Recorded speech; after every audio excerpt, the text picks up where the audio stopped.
कमळी या मालिकेच्या आजच्या भागामध्ये आपण पाहत आहोत. आता ऋषी तिथे आलेला असतो. जेव्हा ऋषीला इथे समजलेलं असतं की बी टीमसाठी कोच नाही आहे म्हणून, तेव्हा तो येतो आणि तो म्हणत असतो बी टीमचा मी नवीन कोच आहे. तेव्हा इथे सगळेजण पाहायला लागतात. त्यावरच आता इकडे बी टीमला कोचसुद्धा आहे आणि कॅप्टनसुद्धा आहे. तर बी टीमची कमळी कॅप्टन असेल आणि मी ऋषी इनामदार, मी बी टीमचा कोच असणार आहे. तसं पाहायला गेलं तर मी काही इथे कबड्डी सर वगैरे टीचर वगैरे किंवा कोच वगैरे नाही आहे, पण मी ते कॉलेजमधून बऱ्याचदा कबड्डीसाठी खेळलेलो आहे. त्यामुळे आता मी तुम्हाला व्यवस्थित गाईड करेल, स्ट्रॅटेजीज बनवेल आणि कबड्डीसाठी कशा पद्धतीने खेळता येईल सगळं काही आपण इथे बघूयात. चला मग लेट्स गो असं म्हणून आपण इथे तयारी करूयात, प्रॅक्टिस करूयात. आता हे सगळेजण ग्राउंडवर गेलेले असतात. तेवढ्यात तिथे साहेबा येतो. साहेबा तिथे आल्यानंतर तो म्हणत असतो बी टीमला तर कोच मिळाला आहे, पण आता कोचसुद्धा पाहिजे आहे की नाही. तेव्हा ऋषी म्हणत असतो हे काय आहे आता नवीनच. हो, हे नवीन नाही आहे, हे जुनंच आहे. कारण मला एक गोष्ट सांग, तुला जर मध्येच लेक्चर आले, तुला जर मध्येच लेक्चरला जावं लागलं तर मग बी टीमकडे लक्ष देण्यासाठी कोणीतरी पाहिजे की नाही. आणि त्यामुळेच हा साहेबा इथे तुझ्या जागी हजर असणार आहे. आता तुला माहिती ना, बी टीममध्ये त्यांना खेळण्यासाठी असो किंवा त्यांची प्रॅक्टिस असो, त्याचबरोबर आणखी काहीही गोष्टी असो, त्यांना ही जी अनिका आहे ती कशा पद्धतीने इथे डिस्टर्ब करेल, त्याचबरोबर मोडता घालेल, ह्या सगळ्या गोष्टी आपल्याला माहिती आहेत ना.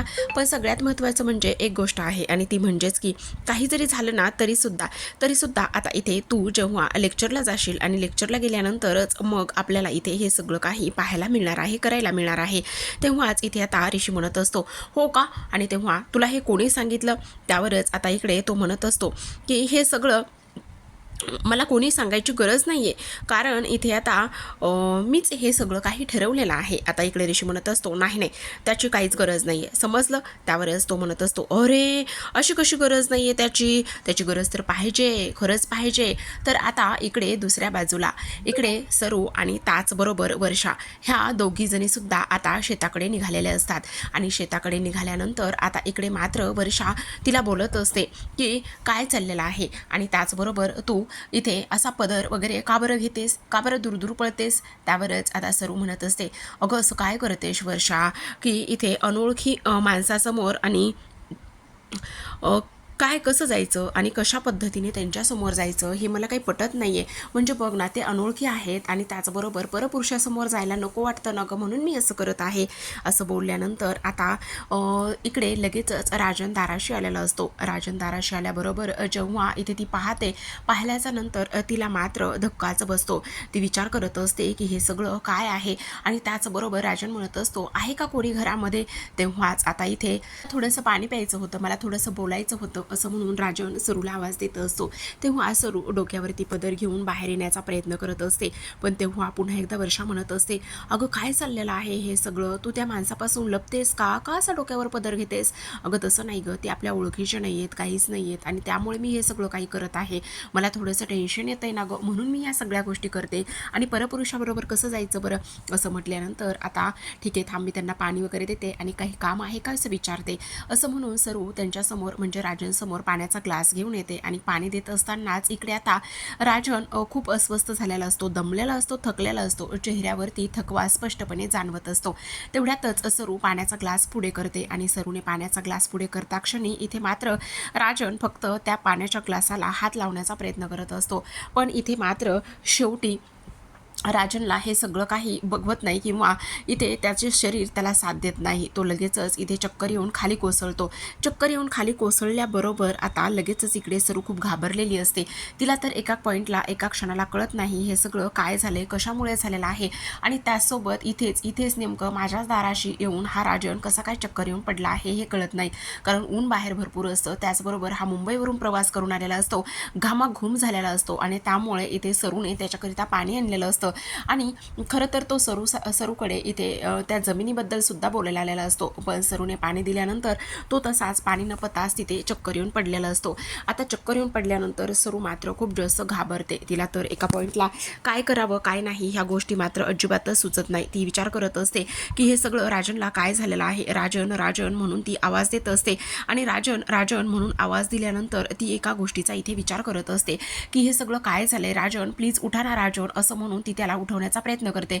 त्याचं डोकं जे आहे तिथे असलेल्या जी पायरी आहे त्या पायरीला इथे लागलेलं असतं आणि डोकं पायरीला लागल्यानंतर सरू लगेचच उठवण्याचा प्रयत्न करते. तर इकडे आता दुसऱ्या बाजूला ग्राउंडवरती मस्त कबड्डीची स्पर्धा रंगतदार होत असते. कबड्डी आणि त्याचबरोबर कमळी ह्यांचं नातं खूपच घट्ट असतं. बी टीम ए टीम ह्या खूप जास्त जोरात खेळत असतात.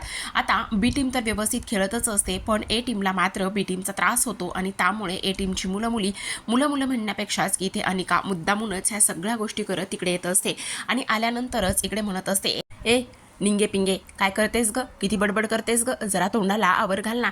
त्यावरच निंगी लगेचच चिडून म्हणत असते, ए अनिके इथे मी तुझ्याशी बोलत नाहीये आणि प्लीज तुम्हाला काही बोलायचं नाहीये, कळलं, आमचा मी इथे खेळतोय, तुझा इथे काही एक संबंध नाहीये, चल जा तू तिकडे. तेवढ्यातच आता सायबा आणि ऋषी जे की तिथेच बसलेले असतात आणि हे सगळं काही यांचं भांडण वगैरे हे सगळं काही ते पाहतात. पाहिल्याबरोबर आता लगेचच त्यांच्याकडे येतात आणि म्हणत असतात, ए ए ए काय झालेलं आहे, कशामुळे एवढा आरडाओरडा, कशामुळे एवढा गोंधळ चालू आहे. आणि तेव्हा सायबा म्हणत असतो, अरे एवढं भांडण, एवढं सगळं काही का आणि कशामुळे असं म्हटल्यानंतर आता इकडे लगेचच ज्या मॅडम आहेत त्या सुद्धा आलेल्या असतात आणि त्या आल्यानंतर इथे त्या म्हणत असतात, त्याचं काय झालेलं आहे ना इथे, म्हणजे बी टीमच्या मुलींना, म्हणजे बी टीमच्या अनिकाला ना इथे ए टीमच्या ह्या गोंगाटाचा सगळा काही त्रास होत आहे. तेवढ्यातच आता इकडे कमळी म्हणत असते, असं कसा त्रास होतोय आणि हिच्याच टीमचा बरा सगळ्यांना त्रास होत नाही, इथे ग्राउंडवर तर किती मुली खेळतायत, किती टीम आहेत, मग त्या टीम सोडून आमच्याच टीमचा बरा हिला इथे त्रास होतोय काय गे अनिका, का असं करतेस ग. तेवढ्यातच अनिका म्हणत असते, ए शांत बसायचा, माझ्याशी वाद घालायचा नाही. तेवढ्यातच ऋषी म्हणतो, काय झालंय काय नेमकं, प्लीज अनिका काय झालंय कमळी, का भांडताय उगाचच. तेव्हा इथे अनिका म्हणत असते, हे बघ ऋषी प्लीज हिची बाजू घेऊन, हिची साईड घेऊन तू अजिबात हिची वकिली करायला येऊ नकोस, काही एक संबंध नाहीये, हिच्यामुळे आम्हाला त्रास होतोय आणि तू इथे काय करतोयस. तेव्हा तो म्हणत असतो, हे बघ त्या मुली माझ्या आहेत आणि मी त्यांची बाजू घेणार, मी त्यांची साईड घेणार. असं म्हणता क्षणी आता इकडे अनिका चिडते आणि म्हणत असते, काय माझ्या मुली म्हणजे तू काय त्यांना अडॉप्ट केलंस की काय. असं म्हटल्यानंतर ऋषी म्हणत असतो, मी त्यांना अडॉप्ट करू किंवा काही करू तो तुझा प्रश्न नाही आहे प्लीज, आणि मी त्यांचा नवीन कोच आहे. हे ऐकल्यानंतर अनिकाला तर अगदीच राग आलेला असतो. तेवढ्यातच तिथे प्रिन्सिपल येतात. प्रिन्सिपल आल्याबरोबर म्हणत असतात, काय ऋषी सर तुम्ही कोण आहात हे माहिती ना तुम्हाला, तुम्ही कबड्डीचे आणि कोच. हो सर मी कबड्डीचा कोच आहे. त्याचं काय झालं ना, ए टीमला कोच आहे, कॅप्टन आहे, पण बी टीमकडे कोच नव्हता, कॅप्टन नव्हता, काहीच नव्हता, म्हणून मग मीच ठरवलं की मी बी टीमचा कोच होतो म्हणून. अहो ऋषी सर हे सगळं ठरवण्या अगोदर काही कॉलेजचे रूल्स नियम काही आहेत की नाही, इथे प्रिन्सिपलला विचारण्याची काही पद्धत आहे की नाही. हां उठलं सुटलं कोणी येईल आणि कोच होईल. तुम्ही कोण आहात, काय करतायत, कुठल्या डिपार्टमेंटमध्ये आहात, कशाचे शिक्षक आहात हे तरी तुम्हाला माहिती आहे की नाही. तेव्हा ऋषी म्हणत असतो, हो सर मी माहिती आहे मला, मी कबड्डीचा कोच नाही आहे, पण मी ह्या कॉलेजसाठीच इथे खूपदा कबड्डी खेळलेलो आहे आणि छानपैकी मी एक गुड प्लेअरसुद्धा आहे, त्यामुळे मी यांना व्यवस्थित गाईड करू शकतो. आणि तसंही पाहायला गेलं तर बी टीमला कुठं कोच आहे, तुम्ही तर त्यांना कोच दिला नाही, आणि तुमची ए टीम म्हणजे ही कॉलेजची ए टीम त्यांना आमच्याकडून काही त्रास होणार नाही. तेवढ्यातच आता इकडे प्रिन्सिपलांना तर अगोदरच थोडंसं वाईट वाटलेलं असतं, म्हणजे थोडंसं गिल्टी फील होत असतं त्यांना, आणि आत्ता तर ऋषी त्यांच्या बाजूने बोलत आहे म्हटल्यावर थोडासा सॉफ्ट कॉर्नर इथे प्रिन्सिपल दाखवतात. ते म्हणत असतात, बरं ठीक आहे असू देत, तुम्ही ह्यांचे कोच आहात ना तर ठीक आहे, पण एक गोष्ट मात्र लक्षात ठेवा, ए टीमला बी टीमकडून कुठलाही त्रास होता कामा नये. तेवढ्यातच ऋषी म्हणत असतो, कसलाही त्रास होणार नाही त्याची तुम्ही अजिबात काळजी करू नका. ह्या सगळ्या गोष्टी इथे तो बोलल्यानंतर आता लगेचच इकडे मात्र सायबा म्हणत असतो, हो हा एक कबड्डीचा बी टीमचा कोच आहे, तर मी कोच आहे, म्हणजे कसं आहे हा कधी लेक्चरला वगैरे गेला तर मग मी इथे असायला हवं ना. तेव्हाच कमळी म्हणत असते, पण सर मला एक गोष्ट सांगा, ह्या ग्राउंडवरती एवढ्या सगळ्या टीम्स आहेत, एवढे सगळे प्लेयर्स आहेत, एवढे मुली दंगामस्ती करताय, तेव्हा ह्या अनिकाला कोणाचा म्हणून त्रास होत नाहीये, पण इथे बी टीम खेळायला लागली की मगच हिला कसा काय त्रास होतो सर. असं म्हणता क्षणी आता इकडे सायबा म्हणत असतो, निंगी आणि कमळी एकदम शांत बसणार आहात तुम्ही, काहीही बोलणार नाही आहात, समजलं, मी आहे ना सर. आता माझी जिम्मेदारी आहे, ह्या दोघीमध्ये कसलंही भांडण होऊ न देण्याची जिम्मेदारी माझी आहे, तुम्ही अजिबात कसलीच काळजी करू नका. त्यावरच आता इकडे सरांना सुद्धा थोडंसं बरं वाटलेलं असतं. ते म्हणत असतात, बरं ठीक आहे चला कंटिन्यू करा. पण त्यावरच अनिका म्हणत असते, पण सर जर आम्हाला त्रास झाला तर. तेव्हा प्रिन्सिपल म्हणतात, आता त्यांनी सांगितलंय ना की त्यांच्याकडून तुम्हाला कसलाच त्रास होणार नाहीये म्हणून, टीमनी सांगितलंय, त्याचबरोबर ऋषीनी पण सांगितलंय ना, ऋषी सर आहे तिथे, ते पण तुम्हाला कसलाच त्रास होऊ देणार नाहीत. मग जर त्रासच होणार नाही तर मी माझ्याकडं कंप्लेंट येऊन करण्याची काय गरज आहे, आणि मी स्ट्रिक्ट त्यांना शिक्षा देण्याची सुद्धा काही गरज नाही, कारण त्यांनी सांगितलंय की आमच्याकडून कसलाच त्रास होणार नाही. ठीक आहे, चला कंटिन्यू करा. तर आता इकडे ए टीम आणि बी टीम जोरातच कामाला लागलेल्या असतात. तर इकडे आता सरूने राजनला खोलीमध्ये आणलेलं असतं. सरूने राजनला खोलीमध्ये आणल्यानंतर आता तिला त्या बेडवरती ती लेटवते वर्षाच्या मदतीने, आणि जेव्हा ती बेडवरती लेटवते तेव्हा त्याची काळजी घ्यायला सुरुवात करते. तर इकडे आता ऋषी आणि त्याचबरोबर अनिका समोरासमोर असतात. इकडे मात्र चला गाई चला पटकन प्रॅक्टिस करायची आहे असं म्हणून पुन्हा ऋषी दोन्ही टीमला बाजूला सरकवतो. तर इकडे वर्षा म्हणत असते, अगं सरू तू एकटी कशी करणार आहेस, मी थांबते तुझ्या मदतीला. त्यावर सरू तिला म्हणत असते, नाही ग वर्षा नको, तुझा नवरा कसा आहे तुला माहीत आहे ना, आणि जर मला काही मदत लागलीस तर मी तुला आवाज देईल, बोलवेल, पण आत्ता उगाचच तुझ्या संसारात कसलं विघ्न नको, म्हणून तू जा, नको काळजी करूस, आणि हे बरे झाले की मी तुला सांगेल आणि कळवेल, किंवा जर वाटलंच मला काही तर मी आवाजसुद्धा देईल, असं म्हणूनच आता वर्षाला तिनं तिथून पाठवून दिलेलं असतं. इकडे राजन तिथे झोपलेला असतो आणि तेव्हा सरू त्याच्या डोक्यावर पाण्याचा पट्ट्या घालत असते. तर आता कमळी रागानेच घराकडे आलेली असते. तिच्या खोलीत येते आणि खोलीत आल्याबरोबरच खूपच जास्त चिडचिड करत असते.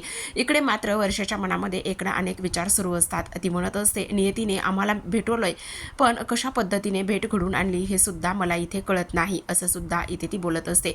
आता ह्या सगळ्या गोष्टी इथे ती बोलल्यानंतर इकडे मात्र वर्षाचं अजिबातच मन नसतं तिथून जाण्याचं वगैरे, पण वर्षाचं अजिबातच मन नसल्या कारणाने इथे आता ती एका गोष्टीचा विचार करत असते. तर इकडे हे सगळं काय होऊन बसले, तर आता अनिका मात्र खूपच जास्त डिस्टर्ब झालेली असते. इकडे खूप आदळापट सुरू असते. तेवढ्यातच आता रागिनी तिथे येते. रागिनी म्हणत असते, काय झाले अनिका, आणि बेबी प्लीज. तेव्हा ती म्हणते, मी जी काही गोष्ट करेल त्या प्रत्येक गोष्टीमध्ये इथे रिशला मोडताच घालायचा असतो का, तो असं का करतो मला कळत नाही, का असं वागतोय मला कळत नाही. बघ ना आत्तासुद्धा मी इथे ए टीम तयार केली, बी टीमचं सगळं काही नुकसान होईल, आणि त्याचबरोबर बी टीम स्वतःच्या पायावर उभा राहून खेळूसुद्धा शकणार नाही, या पद्धतीचं सगळं काही केलं, पण ऋषी आलाच तिथे कॅप्टन बनून, असं म्हणता क्षणी, आणि त्याचबरोबर त्या बी टीमचा कोचसुद्धा झालाय तो, मला आता खूप जास्त राग येतोय. तेवढ्यातच आता कामिनी तिथे येते आणि कामिनी आल्याबरोबर म्हणत असते, हे बघ आणि का शांत हो, पहिली डोक्यात राग घालून इथे स्वतःला त्रास करून घ्यायचा नाही आहे, समजलं तुला, तू शांत होणार आहेस की नाही. त्यावर अनिका म्हणत असते, का कशी शांत होऊ मी, सांग ना तू, बोल ना ग्रॅनी आजी, कशी शांत होऊ मी, नाही होऊ शकत आहे शांत, कारण इथे प्रत्येक गोष्टीमध्ये मी काहीतरी करायला जाते आणि प्रत्येक गोष्टीमध्ये इथे ऋषी येतो आणि प्रत्येक गोष्टी तिथे खोडा घालण्याचं कामच करतो, मला आता हे सगळं अजिबात सहन होत नाही ग मॉम, असं म्हणून ती रडायला लागते. रागिनी तिला समजावते. त्यावरच आता हे बघ तू इथे ये बरं, शांत बस बरं, असं म्हणून आता तिला शांत करत असते आणि पाणी पिण्यासाठी देते. तर कामिनी म्हणत असते, तू नको काळजी करूस, मी करते काहीतरी, मी करते म्हटलं ना काहीतरी. त्यावर अनिका म्हणते, काय करणार आहेस ग्रॅनी आजी तू, आता काही करणार नाही आहेस, काय करून करशील, त्या प्रिन्सिपलला कॉल करशील आणि त्या पलीकडे काय करणार आहेस. आणि तसंही तो प्रिन्सिपल कुठे कोणाचं ऐकतो, इथे तर सगळं इथे आपल्या ओल्ड लेडी आजीचं चाललेलं असतं सगळं काही. आणि त्यावरच आता कामिनी म्हणत असते, आणि का जरा शांत बसणार आहेस का तू, का नाहीच बसणार आहे शांत.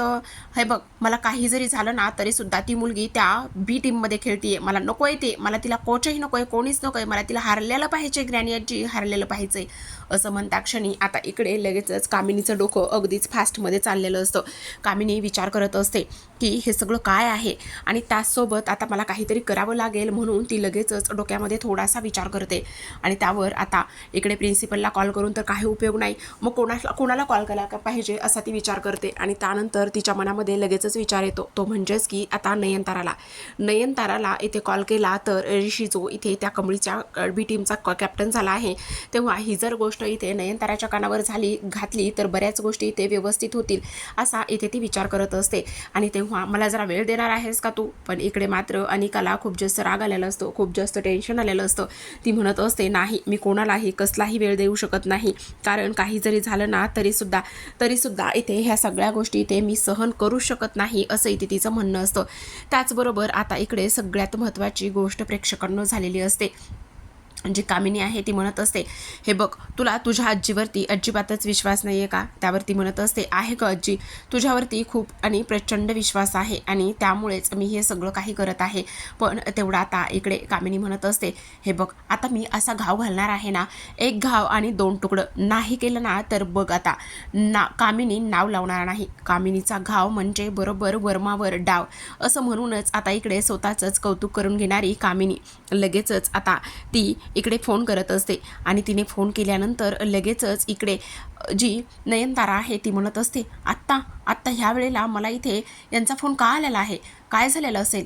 आणि त्याचबरोबर कामिनीजींचा फोन आला आहे म्हणजे काहीतरी प्रॉब्लेम असेल का, असा इथे ती विचार करते. आता ह्या सगळ्या गोष्टींचा विचार केल्यानंतर नयनतारा सरते शेवटी फोन उचलते.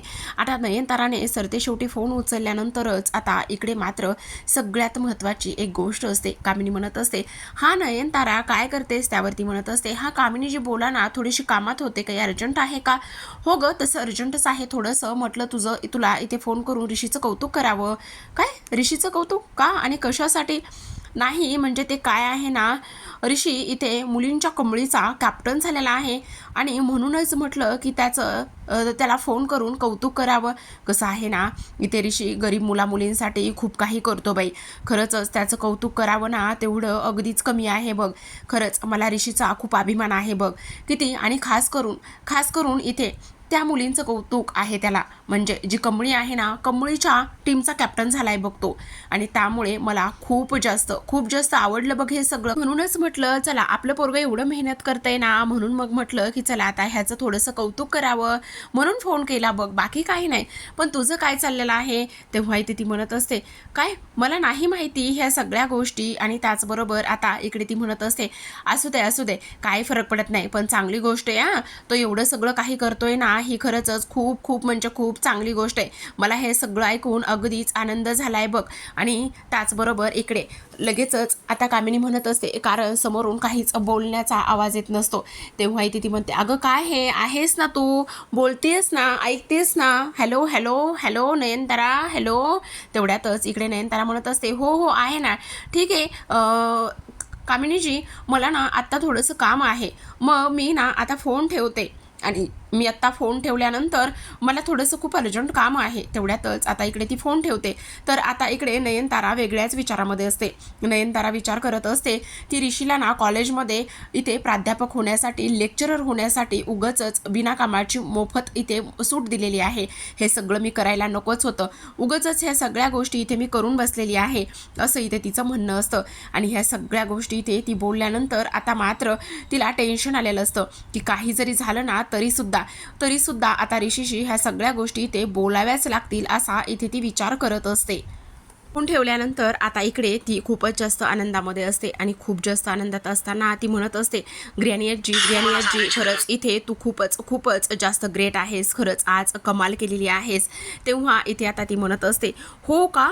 सगळ्यात महत्त्वाची गोष्ट म्हणजे काही जरी झालं ना तरीसुद्धा आता त्या कमळीचा आनंद जो आहे तो मात्र इथे मी सगळा विस्कटून टाकणार आहे. काही जरी झालं ना तरीसुद्धा बघ आता मी काय करते ते. त्यावरच आता इकडे ती म्हणत असते, नेमकं तू काय करणार आहेस आणि कशाबद्दल ह्या सगळ्या गोष्टी इथे तू बोलत आहेस? त्यावरच आता इकडे कामिनी म्हणत असते, आता जी कमळी आहे ना, कमळीच्या आयुष्यात लवकरच विघ्न येणार आहे. मी असं काहीतरी करणार आहे की ती आता कबड्डी कधीच खेळू शकणार नाही. त्यावरच आता इकडे अनिका म्हणत असते, बापरे, ही ग्रॅनी आजी तर खूपच डेंजर आहे, काय करणार आहे, कशा पद्धतीने ह्या सगळ्या गोष्टी करणार आहे काहीच सांगत नाही, पण काय करेल हे सुद्धा आता इथे कळत नाही. पण अनिकाला मात्र ह्या सगळ्या गोष्टी ऐकून खूपच जास्त आनंद झालेला असतो. तर आता प्रेक्षकांनो, पाहूयात या पुढील भागामध्ये ऋषी आता खरंच ह्या बी टीमचा इथे कोच राहील का, किंवा आता ह्या लोकांना इथे तो सपोर्ट करतोय तो कंटिन्यू करत राहील का, पाहूयात उद्याच्या भागामध्ये. तोपर्यंत तुम्ही आपल्या चॅनलला नक्की सबस्क्राईब करा आणि पाहत राहा कमळी.